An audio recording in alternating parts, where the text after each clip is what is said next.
Nigel.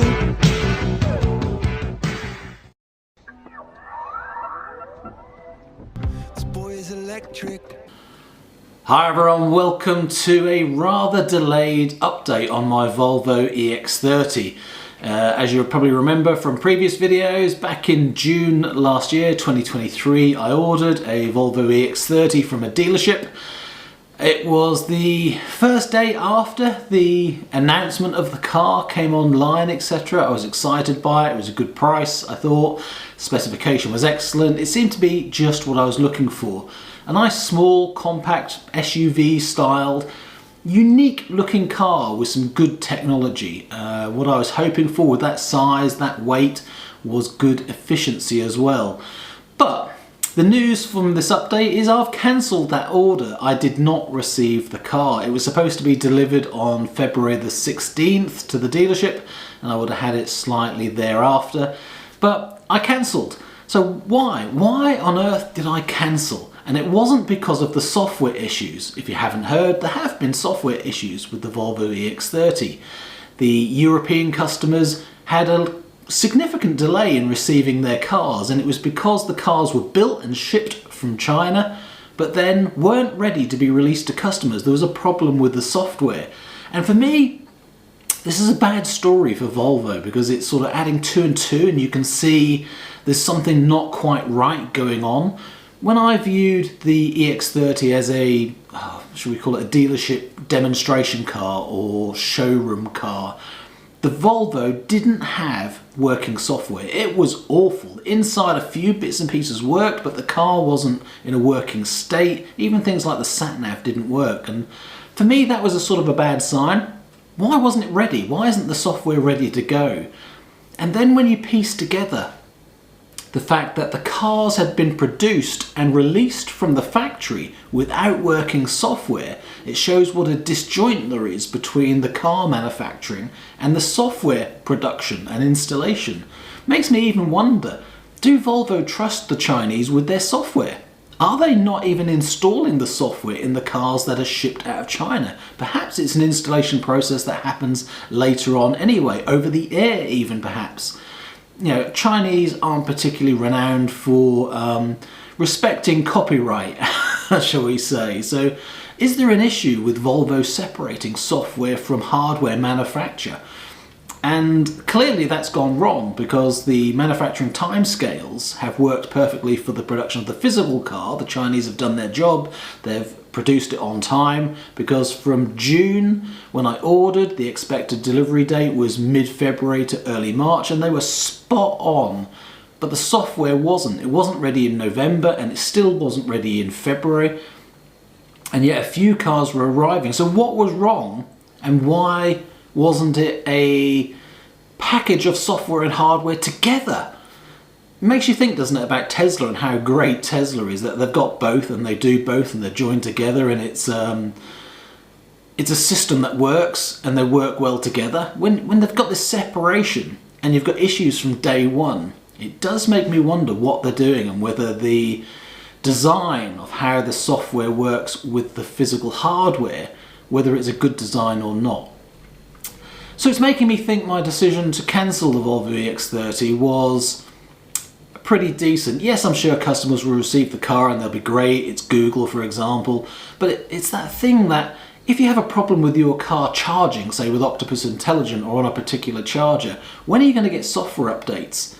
And if you need a software update for those sort of things to enhance the usage of your car, and you can't get updates because of the process, because of the lack of control that Volvo has over its software being developed, it's not going to be a very good car. You're going to get what you get, and you're going to have to live with the consequences of any quirks that are there for quite a significant time. That's what it appears to me. So looking back at it now, I sort of dodged a bullet in one mind, but that's not the reason why I cancelled the car. The reason for cancelling the car is a little bit more obvious, to be honest. We've purchased, as you know, a Kia e-Soul for Susan, and she absolutely loves it. I really like it as well. I've enjoyed driving it more than I thought I would. It's a halfway house between driving a Kona and driving an e-Niro. It's not as soft and wallowy as an e-Niro, and it's not as tight and, shall we call it, sporty like. It's not as dynamic as a Kona, but it's only marginally different, but it's got the practicalness of being a bigger interior than the Kona. So it's a really nice car, and the longer I have it, the more I wash it and get close to the lines of the car, the more I appreciate the design. I really like the look of it. It's an ugly box, some would say, so ugly that it's kitsch, but I quite like it because of its uniqueness. And it's actually a little bit Range Rover-y, a little bit Range Rover Evoque-like. It's only the flat back that's a little bit weird with the curved lights at the back. The front end, I think, is really rather nice. And it's very unusual these days to have such an upright windscreen. The visibility from the car with how much glass is around it is excellent. The manoeuvrability is excellent. The powertrain is excellent. The regen is fantastic. It is the best regen drivetrain on the market, I believe. The Kona, the e-Niro, and the e-Soul, the original models, they are exceptionally good. And that's why second-hand, they're really good value. And that's the reason why I cancelled, because the e-Soul is so good and the Mini is so much fun. What do I need another car for? When I look at my stats, the Mini was used 4 times in the last 40 days, once every 10 days. So that's an expensive driveway ornament, shall we say. So to sell the Mini and buy a Volvo EX30, which does very similar things to the e-Soul, to be an even more expensive driveway ornament, just did not make sense. And I could tell that Susan wouldn't like the EX30. When we test drove the XC40 Recharge, I did not like the drivetrain. I did not like how it accelerated. I did not like the regen and the lack of options. It is nowhere near as nice to drive as the e-Soul. So in that case, Susan wouldn't swap over to it and enjoy it, especially with the lack of a dash as well and all the digitalness. It would take some time for her to adjust to it.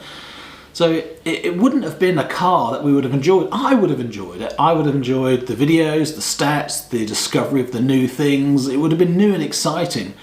But that's an expensive toy and so unnecessary. The sensible thing to do these days is not to buy new. There are so many great bargains out there on used electric cars. They make much more sense. I mean, the price we sold our e-Golf for, in my opinion, was ridiculous. It was much less than the equivalent lower spec petrol and diesel models of the Golf.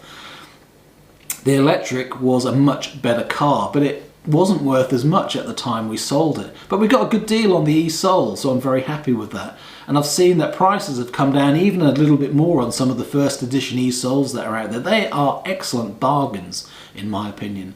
So I'm now happy. We've got 2 cars on the driveway. I've got the Mini for fun and when the e-Soul's not available, but I tend to go in the e-Soul when it's available. When I just want to pop to the shops or when I just want to pop out somewhere or we're off to the coast with Cracker, most of the time we take the e-Soul. Because it's got a bigger battery, it's always charged. What we used to find with the Golf and the Mini was if one wasn't charged, the other could be used, so you'd alternate between what you used. Now the e-Soul has always got enough range for what we want. It only has to be 50% charged and we've got enough range for all of what we want. So the Mini doesn't really get a look in, apart from we think, oh, we haven't taken the Mini for quite a while. Or if it's a really nice sunny day, it's got a sunroof, and it is a nice sporty feel. It's a nice car to pop to the coast in. So its usage has become less. So that's why I cancelled the EX30, because it was a waste of money. I can't believe it's as simple as that, but it is. I looked at myself and thought I was wasting too much money, and I made a decision to think that spending some of my money on solar panels and battery was much more fun, much more interesting, and much more value than buying a new Volvo EX30. So that's what I'm doing. I'm not spending the money on a new car. I'm going to buy some more solar panels instead. Anyway, there you go. There's an update on the Volvo EX30, what we've been doing and why we've been doing it. And for once, I don't feel like I'm searching for the next car. I actually feel quite settled. The only thing that sort of nibbles in the background is the Hyundai Ioniq, the old original 38 kilowatt hour. Do you know, I would fancy one of those. That extra efficiency, being able to get 7 miles per kilowatt hour, 6 point something and 7 miles per kilowatt hour on short city drives, etc. would be so good. It'd be great fun to have one of those. So a premium SE, higher mileage, cheap model, that makes good value, good sense. Yeah, one day that's the only thing that might tempt me into buying another car. But then which one do we get rid of? That's the problem that we've got. The e-Soul, no, there's no way Susan would replace her e-Soul with an Ioniq. The Mini, well, the Ioniq's nothing like the Mini. So I would lose that fun, I would lose that quality, that tightness, that just enjoyment of driving a car. So that's the problem that I have. I'm not really aspiring to anything at the moment. I'm not looking at anything. Slightly tempted by the Ioniq, but it's not going to shift either of the cars we've got. We've got two really good cars that really suit us, and my electric bike is actually getting more use now the sun's coming out. There might be a point where I don't need two cars and one might have to go. Yeah, my Mini. There's no way the Soul would disappear now, so the Mini is a true second car and that would be the first to go. Anyway, there you go, there's my update. Thanks for listening, thanks for joining me on the journey. Electric car wise, I haven't done very many tests, and that's sort of the reason why, because they're all genuine. I'm not testing it just for the sake of it, I'm testing it when I'm interested in things, and I've reached the point where I'm happy with our electric cars now. So at the moment, nothing is exciting me to go and test at the moment. And I don't really want this channel to become an EV testing channel again, because most of them that are coming out are just all the same. There's nothing that quite excites me that's new and different and interesting enough to produce videos about. I would rather go and buy some of the used bargains out there, because I think they're actually better than a lot of the new cars that are being produced. Hence, that's what we did. Anyway, thanks again for watching. Take care. See you again soon for more videos. Watch out for an energy stats video coming soon, slightly different to my normal ones. See you again soon. Bye for now.